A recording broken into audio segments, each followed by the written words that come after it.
அருமையானவர்கள், இந்த நாளிலும் அவனுடைய வார்த்தை நம்மிடத்திலே கொண்டு வருகிறேன். அற்புதங்களின் மாதத்தில் இருக்கிறோம். இந்த நாளிலே ஆண்டவர் உங்கள் வாழ்க்கையிலே அற்புதங்களை செய்ய போகிறார். எப்படிப்பட்ட அற்புதம்னா, விடுதலையை அனுபவிக்கும் அற்புதம். அப்ப இந்த அற்புதம் உங்களை விடுதலையாக்க போகிறது. அப்ப எந்த காரியத்திலே உங்களுக்கு விடுதலை தேவைப்படுகிறதோ, இந்த கர்த்தர் சொல்லுகிறார், நான் உனக்கு ஒரு அற்புதத்தை செய்வேன். அந்த அற்புதம் நீ விடுதலையை அனுபவிக்க வழி செய்யும் என்று சொல்லுகிறார். ஆமென். அப்போஸ்தலர் 16 பார்த்தீங்கன்னா, பவுலையும் சீலாவையும் சிறைச்சாலையிலே கட்டி வைத்திருக்கிறார்கள். அவர்கள் வழக்கம் போல செபிக்கிறார்கள். அடி, வலி, வேதனை, ரத்தம் சொட்டுகிறது, கட்டி வைத்திருக்கிறார்கள். ஆனாலும் எப்பொழுதும் போல செபிக்கிறார்கள். எனவே நான் சொல்லுகிறேன், செபிப்பதும் துதிப்பதும் ரொம்ப அவசியம். என்ன நடந்தாலும் இதை விட்டுறாதீங்க. நல்ல காரியம் நடந்தாலும் இதை விட்டுறாதீங்க, கெட்ட காரியங்கள் நடந்தாலும் விட்டுறாதீங்க. ஏன்னா உங்கள் துதி ரொம்ப வல்லமை உள்ளது, உங்கள் ஜெபம் ரொம்ப ரொம்ப வல்லமை உள்ளது. நீங்கள் தேவ வார்த்தையை தியானிக்கிறீங்களே, அது ரொம்ப பவர்ஃபுல். இவர்கள் இதை விடலை பாருங்க. அவ்வளோ அடி கட்டி வச்சிருக்கிறான். ஆனாலும் நடுராத்திரியிலே பவுலும் சீலாவும் என்ன பண்ணாங்கன்னா, ஜெபம் பண்ணி தேவனை துதித்து பாடினார்கள்.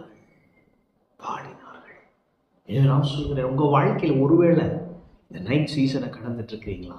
இதை எப்படி கடக்கன்னு தெரில, ரொம்ப வேதனையாக இருக்குது பிரதர், இதை எப்படி கடக்க, எத்தனை நாட்கள் இப்படி நாங்கள் இருக்கிறது, ஆனாலும் நாங்கள் ஆண்டவரை இருக பிடிச்சிருக்கிறோம் அப்படின்னு நீங்கள் சொல்கிறீங்களா? இதை நான் சொல்லுகிறேன், சடுதியான ஒரு அற்புதம். இவருடைய வாழ்க்கையிலே சடுதியாய் பூமி மிகவும் அதிர்ந்தது, சடுதியாய் அற்புதங்கள் நடந்தது, சடுதியாய் கதவுகள் உடனே திறவுண்டது என்று நான் சொல்லுகிறேன்.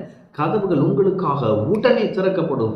இத்தனை நாட்கள், இத்தனை மாதங்கள், இத்தனை ஆண்டுகள் திறக்கப்படாத கதவுகள் இன்று உடனே இயேசுவின் நாமத்திலே திறப்பதாக. ஆமென். கதவுகள் திறக்கும்.